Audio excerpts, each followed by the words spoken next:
Ustaz Jadi, semoga Allah Subhanahu wa Ta'ala memberikan pahala kepada kita semua, baik yang membacanya maupun yang mendengarkan. Selanjutnya ceramah atau kultu atau tausiah terkait dengan judul doa yang akan dibawakan oleh Ustaz Dr. Andes Haji Dr. Isyas Bapak Ibu Silakan.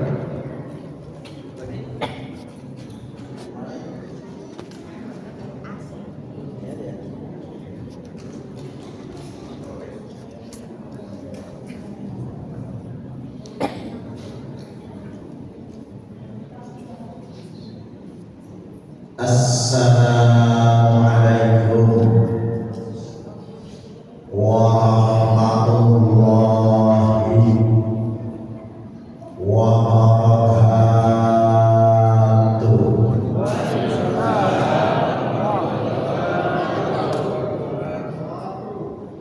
Alhamdulillah, nusalli wa nusallimu ala rasulillahi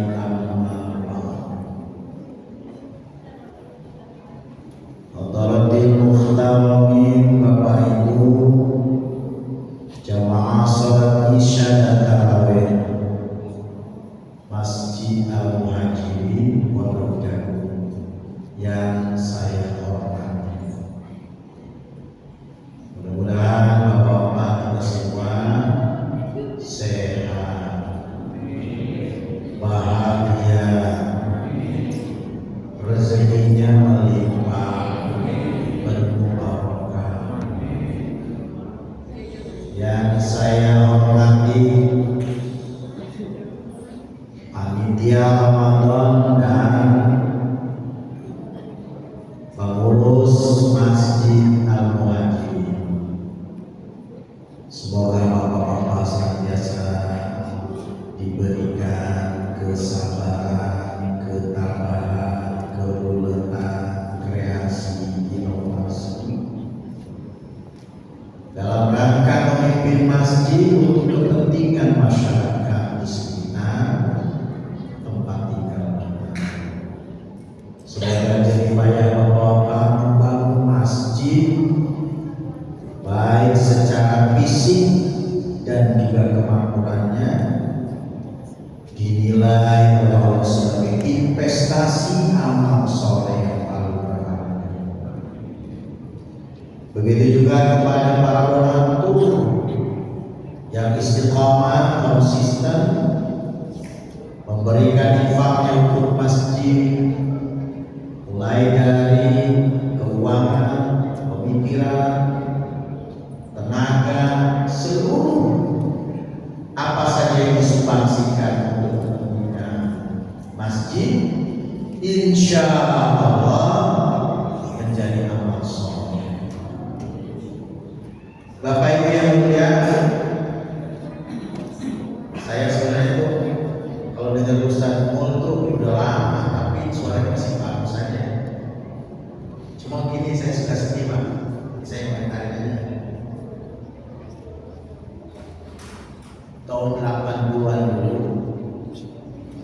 kalau saya lagi libur dari pondok, ya ceker tuh, saya untuk di Pohon Semawat di Al-Fitr.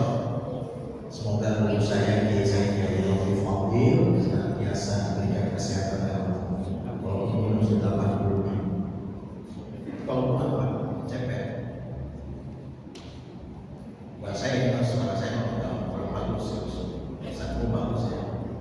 Dulu kan kita takliman itu menjelang sholat itu dulu bukan pakai bikin maju, dulu pakai woofer yang pakai sampai gitu kan. Ada sampai itu yang woofer JBL gitu, yang toa.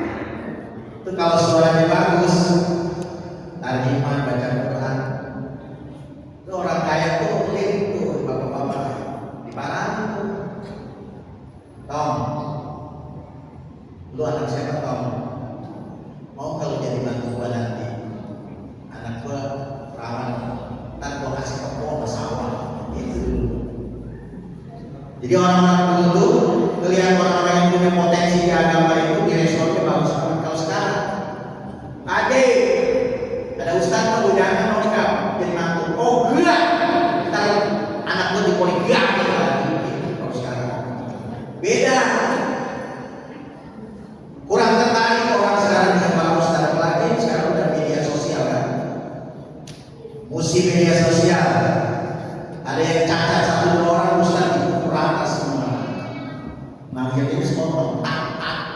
Ustaz.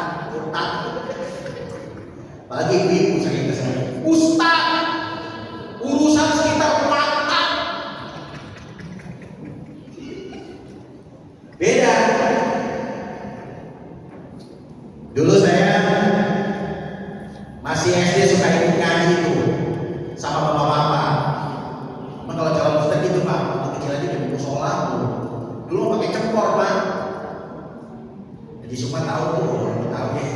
Pakai cempor bukan pakai listrik ya. Kalau tidur di buku sholat tuh begitu selesai tidur paginya kita hidung kita kalau ini udah pada hitam. Itu ada namanya Ustaz Su'eb ngajarinnya fikih. Bapak-bapak yang diajarin saya sebut Ustaz itu Fathul Qorib, Fathul Mu'in gitu. Pokoknya dia yang penting ada rokok kalau paling berat itu ini ya jarum coklat. Kalau untuk pejabat ya di Samsung. Dulu mah rokok itu daya hidup, sekarang mah mati hidup. Ya kan? Nah itu maksud saya. Itu kalau udah ditutup pengajian, asal ustaz udah wallahu a'lam bishawab. Kalau ustaznya masih nongkrong di situ, masih di masjid, gak ada yang berani keluar. Takzimnya kepada guru begitu.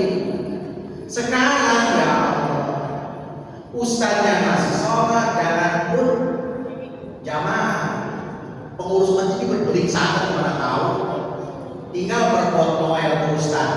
Ustaz, maaf, jikirnya di luar, masjid dikunci.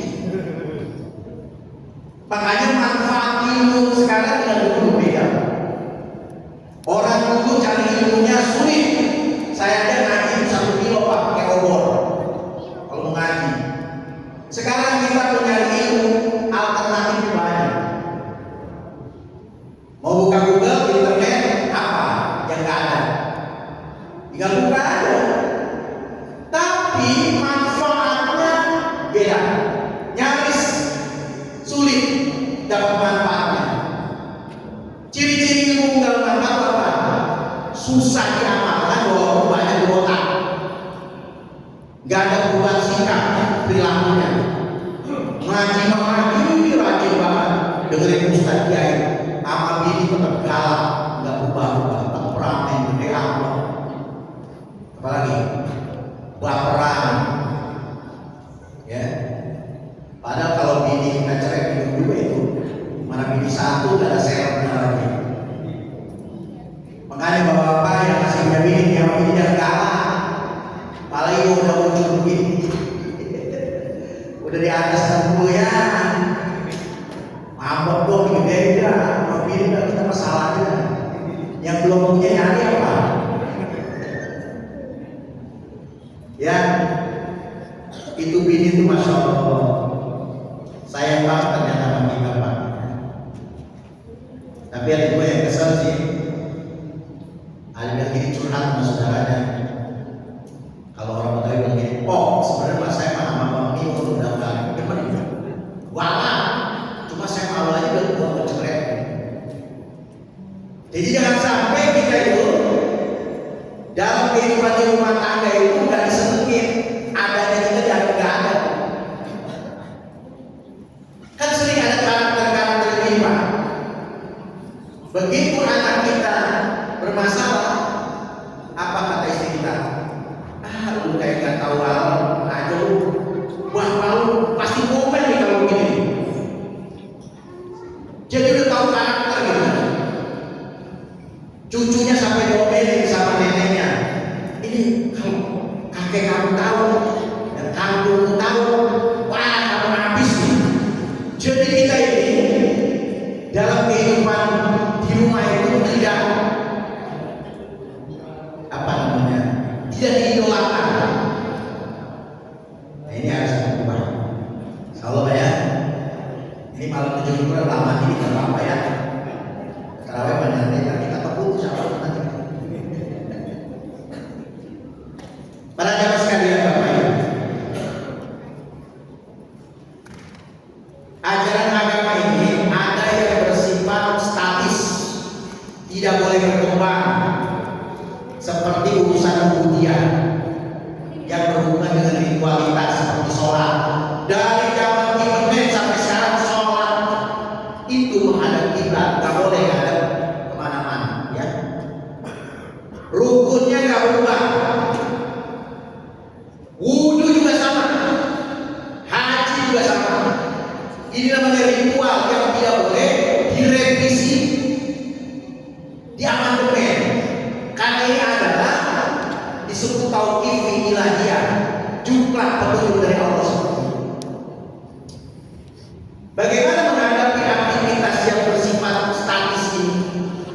keimanan.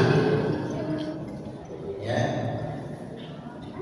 kan ada nggak orang yang merevisi sholat, gantian sholat jangan 5 waktu, zohor udah 2 rakaat aja misalnya, ngadepnya jangan ngadep ke barat dan ngadep kiblat, nggak bisa. Itu secara fisik, ritual seperti itu adalah petunjuk pelaksana dari Allah. Powernya adalah beriman. Karena kalau nggak ada iman bosan pak, wudhu dari itu begitu aja, gak inovasi kan? Orang mah wudhu ganti kayak bebek telur gitu, ada begini tuh, dan itu begitu aja. Karena itu adalah sifatnya doktrin yang memang jumlah dari Allah, tapi dianalisa berdasarkan ilmu kesehatan. Nah, kemudian dalam diri kita bahwa ada sesuatu yang berkembang. Apa itu? Ruhaniah kita itu ada segmennya masing-masing pak. Kalau ulama menyebutkan yang namanya ruh itu ada fungsinya masing-masing. Nah ini masalah rohani. Kalau dasar ini casing pak, dia mah ngikutin aja kemana pun. Mau diajak taat ikut taat, mau diajak maksiat ikut maksiat. Ini mah casing. Kalau raga apa? Raga mah nanti ketika ruh berpisah, dia akan mengurai kembali kembali kepada asalnya materi. Karena kita ada unsur tanah, unsur udara, unsur air, unsur besi, unsur api. Nanti mengurai kalau sudah berpisah dari dasar. Tapi rohani kita ini yang menjadi ukuran dasar. Ruh kalau difungsikan untuk bernapas namanya apa? Jadi tahu? Ruh yang digunakan untuk bernapas disebut apa? Nyawa. Dia masih ada nyawanya tuh. Dia masih bernapas gitu kan. Itu ruh sebenarnya pak. Ruh yang difungsikan untuk bernapas namanya nyawa. Kemudian ada ruh yang difungsikan untuk merasakan bahagia, derita, nyaman, tidak nyaman, menilai sesuatu itu dengan negatif dan positif, gelisah atau tenang. Itu ruh itu disebut jantung, bukan kolbu. Kalau kolbu itu berulang balik waktu hati sebenarnya. Ketika kita telusuri di beberapa kitab, itu jantung pak. Jantung itu adalah ruh yang berfungsi untuk merasakan kenyamanan hidup, keimanan. Maka iman itu menggunakan perasaan. Ya, seperti bapak nih sering terjadi yang disebut intuisi. Intuisi itu memandang orang baru kenal aja, tiba-tiba melihat kayak bocah, kelihatannya melihat mukanya kayak sepiteng gitu. Misalnya gitu. Atau bapak-bapak baru ada yang kenal dengan saya, tiba-tiba melihat saya jelek ampun, ada yang model misalnya. Itu namanya intuisi. Intuisi itu timbul dari sikap perilaku mana yang dominan dalam hati kita. Kalau yang dominan adalah budi baik, keimanan, maka memandang sesuatu itu banyak positifnya. Tapi kalau budinya buruk, dominasi hawa nafsu, udah pandangan kepada apapun jadi buruk aja. Misalnya nih saya ceramah, udah kita jangan lama-lama nggak bosan, gitu kan? Ini udah puasa 16 hari, udah lelah. Nah, gitu kan? Itu intuisi namanya. Jadi memandang sesuatu itu berdasarkan persepsi. Persepsi itu terbangun mana yang lebih dominan di dalam diri kita. Apakah hawa nafsu amarah, apa hawa nafsu lawamah, apa hawa nafsu mutmainnah. Kalau hawa nafsu amarah lebih banyak kritis,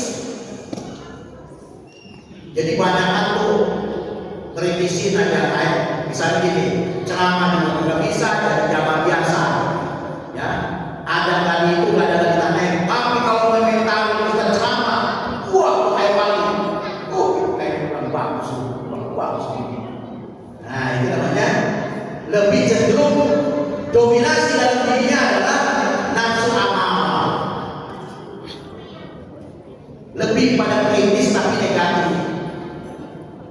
Nah kalau nafsu amal ini dibiarkan Pak, itu menyiksa diri. Siksaannya antara lain adalah imun tubuh melemah, mudah penyakit datang. Jadi kata para ulama, sering saya sampaikan, 60% itu asam urat, darah tinggi, kencing manis, liver, tumor, itu dipengaruhi oleh hati. Jantung yang bermasalah, ya, menghadapi kehidupan ini. Nah, oleh karena itu pandai-pandailah kita menguasai perasaan, ya. Harus banyak positive thinking.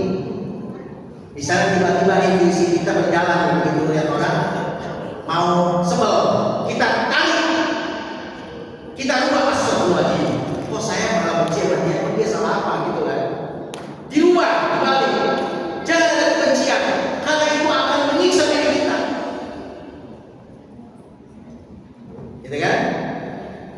Jadi jangan ada kebencian, karena kebencian itu akan menyiksa diri kita. Paksakan untuk kita senang kepada sesuatu yang kita lihat. Gitu Pak. Ya. Kemudian ada ruh yang difungsikan untuk berpikir, berkreasi, berbudaya, berinovasi dalam hidup. Itu namanya ruh disebut akal. Jadi kita nih masjid, nabi ini kan produk akal. Ini harus begini, ini harus begini. Itu nah akal. Akal itu berfungsi maksimal. Ya, kita punya kreasi misalnya. Saya ini berfungsi berpulang tugas, tapi makan masih doyan megang duit, nggak pernah bosan. Gimana caranya supaya megang duit lebih daripada uang pensiun? Akal difungsikan. Gimana caranya? Gitu. Supaya mudah dapat duit. Kemudian kalau orang misalnya bekerja jadi karyawan, bekerja kantor, pegawai, itu banyak yang apatis. Kalau sudah libur di rumah ya sudah di rumah, paling jadi MC, ngomong cucu. Sekreter kreatifnya paling scroll HP, manyun aja banyakan. Nah olah pikir kita gimana? Aku itu beli pot pot bunga, kemudian tanamin cabai, tanamin bawang gitu, lumayan aja gitu, kreativitas tumbuh gitu loh Pak. Itu namanya akal. Minimal untuk konsumsi sendiri, apalagi sekarang kan sudah ada internet. Misalnya gini, cara berternak lele di lahan sempit, itu keluar nanti Pak videonya, dibuat di apa? Di ember, buat konsumsi sendiri. Daripada belanja dulu kan, diolah kreativitas kita. Nah kita punya HP kalau bikin itu namanya hasil kreasi ya. Nanti kita tingkatkan ya. Ada di masjid Al-Ikhlas di namanya di komplek Garuda sana di Cipinang. Mewah banget. Anak-anak muda itu gratis kan, wifi-nya khusus. Jadi anak-anak muda di sana di kafe jadi diprotektif, masya Allah. Keren kan? Ini penting Pak ya. Jadi bagaimana mengolah pikiran kita? Pikiran-pikiran positif, cuma memang akal itu terbatas. Akal kita terbatas, tidak bisa menganalisa sesuatu yang goib. Saya mau tanya Bapak Ibu ini, yakin gak adanya surga dan neraka Pak? Emang udah pernah sono? Dari mana? Cuma dapat berita doang kan? Dan itu gak bisa dianalisa oleh akal. Di mana letaknya surga neraka, berapa luas areanya, temperatur panasnya berapa? Gak ada yang tahu kan? Kecuali kalau ada berita dari Allah dan Rasulullah. Itu namanya iman, perasaan, bukan akal. Maka beragama itu tidak. Kalau menggunakan akal saja jadi hutang. Karena tidak semua ajaran agama bisa masuk akal.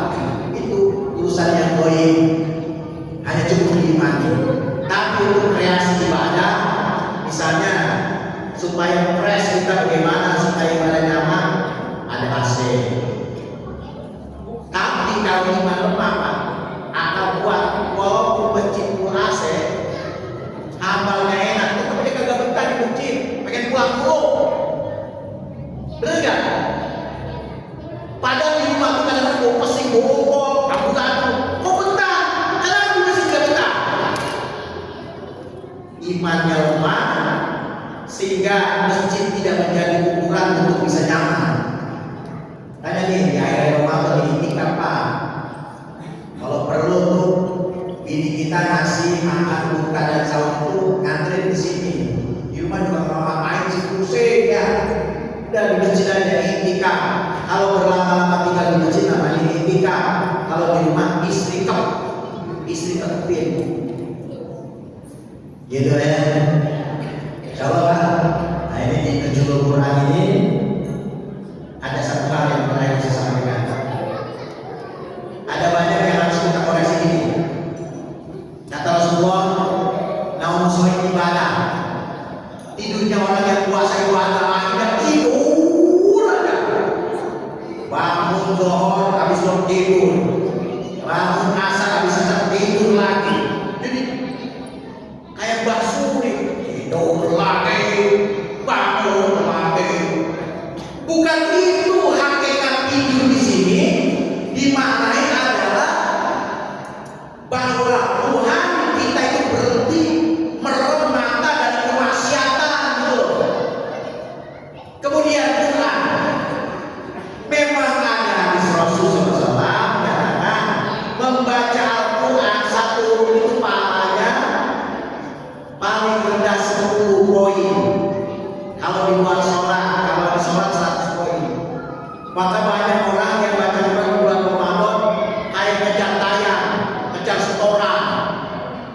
Ntar apa namanya laporannya ke grup WA, kalau enggak ke status. Alhamdulillah sudah 10 juz. Bukan kalau laporannya. Bapak-bapak, ibu-ibu, mari kita maknai Al-Quran yang sesungguhnya adalah bagaimana dipraktekkan dalam kehidupan sehari-hari, bukan sekedar dibaca sampai ada tandanya mulai bersekian juz, tapi perubahan sikap nggak ada, gede amat dari hilang ya, maksiat jalan terus, ya kan? Maka Al-Quran itu adalah diamalkan dalam kehidupan sehari-hari. Saya sering kasih analogi begini Pak. Ada orang bawa tas gede, bawa tas gitu, datang ke terminal bis kota, katakanlah bis. Di sini terminal bis kalau di Tangerang Kota kan di Polres tuh, Polres Pelawan. Begitu sampai ke terminal, ditanya Pak mau kemana sama orang, mau ke Solo. Itu kan ada tulisan mobil Tangerang Solo, cuma dibaca doang tuh mobil. Begini aja duduk berjam-jam baca doang, sampai nggak kira-kira Pak? Itu mobil cuma dibaca doang, Jakarta Solo, Tangerang Solo, ditayangin kagak, sampai gak? Kira-kira begitu Pak. Al-Quran itu memang dapat pahala, tapi dikaji amalkan dalam kehidupan sehari-hari, dari mulai urusan rumah tangga dan sebagainya. Disitulah kita mengamalkan Al-Quran tersebut, bukan berlomba-lomba menghafalnya saja, tapi juga bagaimana mengamalkannya, mengamalkan kehidupan sehari-hari. Gitu Pak. Insya Allah Pak ya. Di kita sudah beranjak dari mulai baca Quran, kemudian dimaknai. Makanya saya sering sampaikan ya, di rumah itu harus ada Al-Quran. Bagaimana? Ada taklim rumah istri kita. One day, one ayat misalnya dibaca dan diterjemahkan, dijelaskan. Jadi kita belajar dari guru di rumah gitu loh. Jangan di rumah nggak ada yang membahas Al-Quran, cuma baca doang. Insyaallah ya. Benar Allah Subhanahu wa taala membimbing kita semua untuk bisa memahami. Kalau tidak Pak, sampai kita hidup lelah, beragama itu jenuh kalau kita tidak hidup Pak. Jangan pun masalah Ustaz ini jenuh Pak. Kalau kayak hidup kita perlu hidup dalam ceria kita insyaallah ya. Wallahu a'lam bishawab. Semoga Allah membimbing kita semua. Subhanallah wa bihamdihi, subhanallah wa bihamdihi, asyhadu an la ilaha illa anta, astaghfiruka wa atubu ilaik. Assalamualaikum warahmatullahi wabarakatuh.